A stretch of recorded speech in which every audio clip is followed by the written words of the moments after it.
নমস্কার বন্ধুরা, আপনাদের সবাইকে স্বাগত জানাই। আমি আজকে একটা ছোট ভিডিও নিয়ে চলে এসেছি। তালের বড়া কিভাবে বানানো হয় প্রায় সবাই জানেন, তবুও শেয়ার করলাম। এর জন্য আমি একটা মাঝারি সাইজের তাল নিয়েছি। কালো তালেই কিন্তু ভালো হয় এই ধরনের প্রিপারেশনগুলো। আর একটা নারকেল নিয়েছি, এর অর্ধেকটা নারকেল আমার লাগবে আর কি, নারকেল কোড়া এখান থেকে করে নেব। তো তালটা আগে ওই বাইরের কালো খোসাটা ছাড়িয়ে তারপরে এটাকে একটু জল দিয়ে একটুখানি, মাকে দেখতাম যে একটুখানি মানে পিটিয়ে নেওয়ার মতো করে নিয়ে তারপরে এটা ঘষে নিতেন আর কি।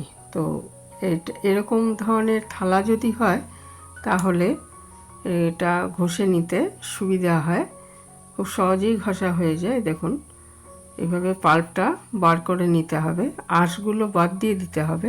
আঁশের মতো থাকে অনেক সময়, মানে আঁশ তো থাকেই, আঁশটা অনেক সময় চলে যায় কিছু কিছু, সেটা যদি যায়, সেটা যেন না যায় সেটা দেখতে হবে।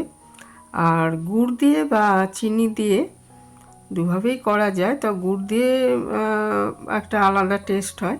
তো আজকে আমি এটা চিনি দিয়েই করেছি। দেখুন, আমি পুরো পাল্পটা বার করে নিয়েছি।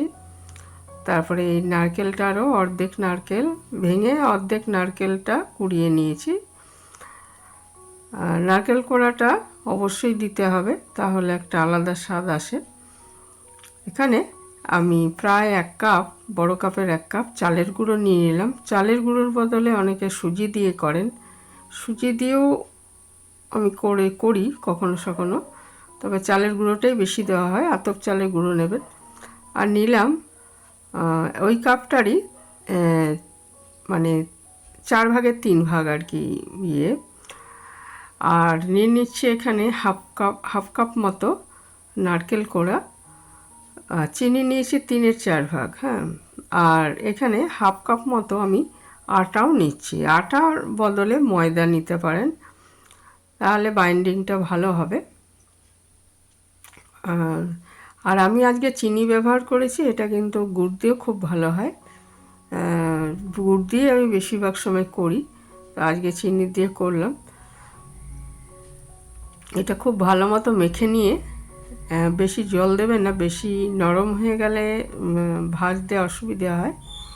তো এটাকে আমি মেখে একটু রেখে দিচ্ছি, কারণ চিনিটা তো গুঁড়ো নয়, কাজেই চিনিটা একটু গলে যেতে হবে। তারপরে একটু রেখে দেওয়ার পর একটা কড়াইতে সর্ষের তেল নিয়ে গরম করে তার মধ্যে আমি এটা দিয়ে দেবো আর কি।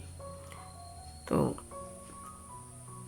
এটা আমি আবার একটু ভালো করে করে নিলাম 10 মিনিট পরে। তারপরে এখানে সর্ষের তেল গরম করে নিচ্ছি। সর্ষের তেলের বদলে, সর্ষের তেলটা খুব ভালো মতো গরম করে নিতে হবে।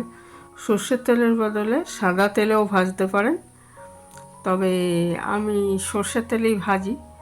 সর্ষের তেলে আমার মনে হয় যেন স্বাদটা একটু বেশি ভালো হয়, সেই জন্য আমি সর্ষের তেলেই ভাজি। তো সর্ষের তেলটা একটু বেশি টানে আর কি, টেনে নেয়। সাদা তেলে করলে একটু কম তেল হয়, এটা ঠিক, কিন্তু সর্ষের তেলে একটা আলাদা স্বাদ আসে। তো এইভাবে 2 পিঠ খুব ভালো মতো ভেজে নিলেই জিনিসটা রেডি হয়ে যাবে।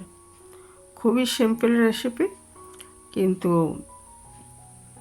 তাল দিয়ে অনেক কিছুই বানানো যায়, কিন্তু তালের বড়ার একটা আলাদাই মর্যাদা আছে। এখানেই শেষ করলাম। ভালো থাকবেন সবাই।